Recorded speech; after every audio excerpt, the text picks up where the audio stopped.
क्या मशीन सोच सकती हैं? यही वो सवाल था जिसने एआई को एक वजूद दिया, आर्टिफिशियल एग्जिस्टेंस का।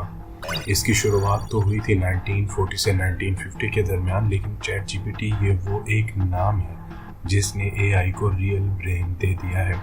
और इसकी वजह से जो शायद एआई को पहले नहीं जानता था, आज वो भी चैट जीपीटी की बात कर रहा है। चैट जीपीटी से मुराद जनरेटिव प्री ट्रेन ट्रांसफार्मर है, जिसकी मदद से ये रिस्पॉन्स को जनरेट करता है प्री ट्रेंड ह्यूमन डेटा के ऊपर और इनपुट को ट्रांसफॉर्म करके एक मीनिंगफुल आउटपुट प्रोवाइड करता है। आखिर ये एआई है क्या, क्यों इसको इतनी इम्पोर्टेंस दी जाती है और एआई का फ्यूचर क्या होगा, यही कुछ जानने की कोशिश करेंगे। अगर सिंपल अल्फाज में इसको समझा जाए तो एआई एक ऐसा टूल है जिसको आप इनपुट देते हो, वो उसको न सिर्फ प्रोसेस करता है बल्कि उससे सीख कर एक आउटपुट जनरेट करता है और इसके साथ आपकी दी गई इंफॉर्मेशन की बेस पर वो खुद को ट्रेन भी करता है और सजेशंस भी देता है कि आप क्या सर्च कर रहे हो। मिसाल के तौर पर आपकी सर्च हिस्ट्री की बेस पर आपको एड्स शो होते हैं, तो ये सारा काम एआई करता है। एलन ट्यूरिंग एक ब्रिटिश मैथमेटिशियन और कंप्यूटर साइंटिस्ट था जिसने 1950 में कंप्यूटिंग मशीनरी एंड इंटेलिजेंस के नाम से एक रिसर्च पेपर पब्लिश किया और इमिटेशन गेम के नाम से इस पेपर में एक कॉन्सेप्ट समझाने की कोशिश की कि क्या मशीन सोच सकती है। यहाँ इमिटेशन गेम से मुराद एक बनावटी खेल है जिसको ट्यूरिंग टेस्ट भी कहा जाता है। इस टेस्ट में 3 पार्टिसिपेंट होते हैं, जिनमें से एक रूम में लड़का और दूसरे रूम में लड़की होती है, और जो तीसरा पार्टिसिपेंट होता है उसका काम होता है कि इन दोनों की तरफ से रिटन फॉर्म में लिखे हुए आंसर की बेस पे उसने बताना है कि किस रूम में लड़का है और किस में लड़की, और उस लड़के और लड़की को इतना इंटेलिजेंट जवाब देना होता है कि बाहर बैठा शख्स कंफ्यूज हो जाए कि किस रूम में लड़की है और किस में लड़का। तो एलन ट्यूरिंग यहाँ पर ये कहता है कि अगर इस लड़के और लड़की में से किसी एक की जगह पर कंप्यूटर को बिठा दिया जाए तो क्या वो कंप्यूटर बाहर बैठे शख्स को कंफ्यूज कर पाएगा कि वो कंप्यूटर नहीं बल्कि एक इंसान है। एलन ट्यूरिंग का ये टेस्ट तो 1950 में हुआ था, लेकिन आज इस टेस्ट को मशीन ने पास कर लिया है, जिसे हम चैट जीपीटी के नाम से जानते हैं। और जैसा कि डर ये भी पैदा होता है कि मशीन्स यानी एआई इंसानों के लिए खतरा बन सकता है, तो खतरा वो बनता है जो खुद से सोच सकता हो। तो इसलिए ये समझना ज़रूरी है कि हमारा दिमाग कैसे काम करता है। अगर इसको सिंपल अल्फाज में बयान किया जाए तो बिलियंस ऑफ नर्व सेल्स जो कि एक पैटर्न में जुड़े हुए हैं, जिसकी मदद से हम सोच सकते हैं, हमारे इमोशंस डेवलप होते हैं और हमारा बिहेवियर भी चेंज होता है। बिल्कुल इसी तरह न्यूरल नेटवर्क जो एआई का ब्रेन है, उसको भी इंसानी दिमाग की तरह सोचने के लिए ट्रेन किया जा रहा है। लेकिन जहां बात आती है मशीन को ह्यूमन ब्रेन से कंपेयर करने की, तो शायद का लफ्ज हकीकत में कब बदल जाए इसमें अब ज्यादा वक्त नहीं लगेगा, क्योंकि एलन मस्क ने ये कहा था कि just build nuclear warheads if they want.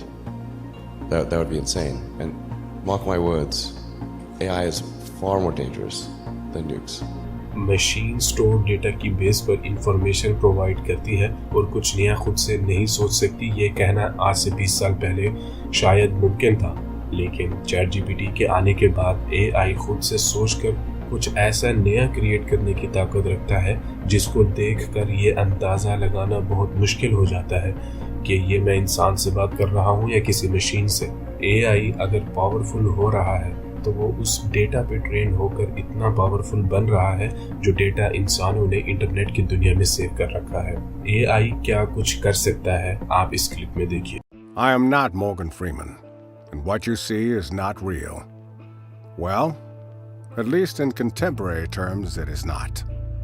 What if I were to tell you that I am not even a human being? In this reel, you're going to see my amigo, Chris Umi.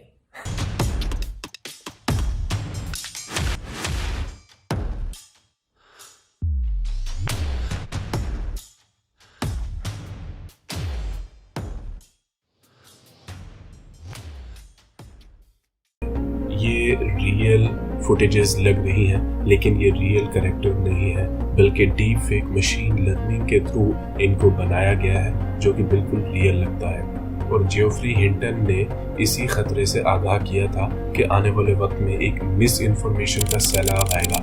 ये जानना मुश्किल हो जाएगा कि सच क्या है। Well, the question is, what's going to motivate them? Because they could easily manipulate us if they wanted to.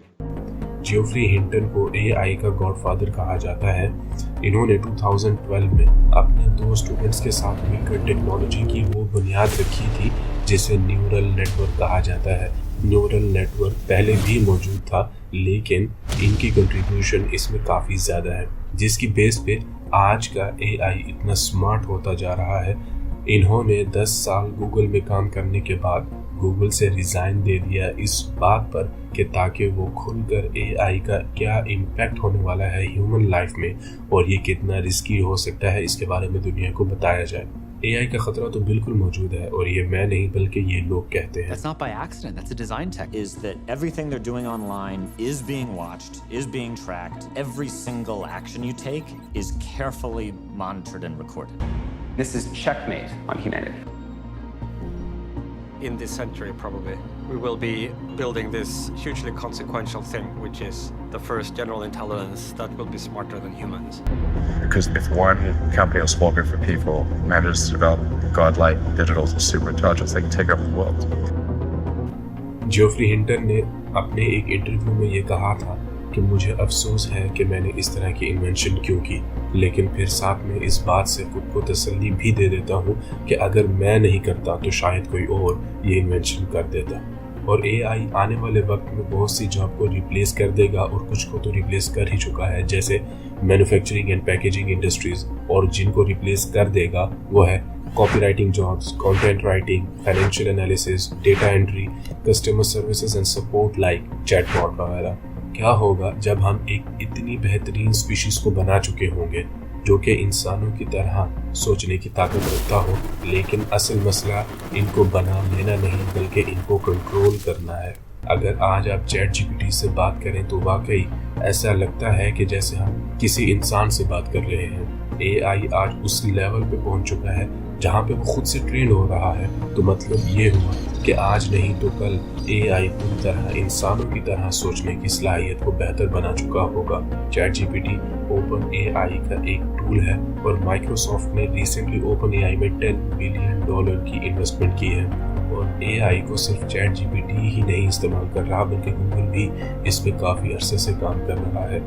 BART के नाम से गूगल ने AI टूल इंट्रोड्यूस करवाया था जिसने जेम्स वेब टेलीस्कोप के हवाले से गलत इन्फॉर्मेशन दी कि हमारे सोलर सिस्टम से बाहर प्लैनेट की सबसे पहली पिक्चर जेम्स वेब टेलीस्कोप ने बनाई थी, जो कि गलत इन्फॉर्मेशन थी।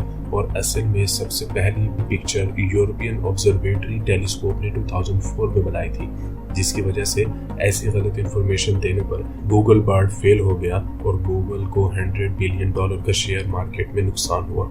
लेकिन गूगल कोई छोटी मोटी कंपनी तो है नहीं, 85% मार्केट शेयर गूगल के पास है, तो वो हार तो मानेगा नहीं।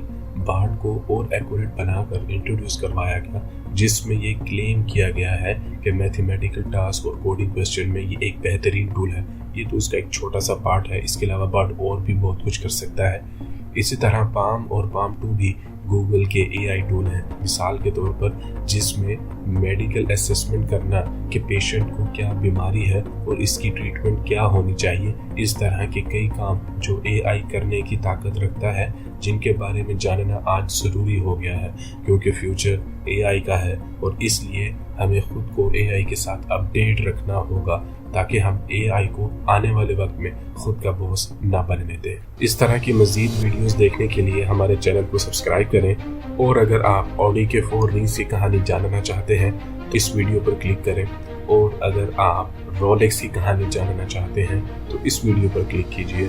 मिलते हैं नई इंफॉर्मेटिव वीडियो के साथ।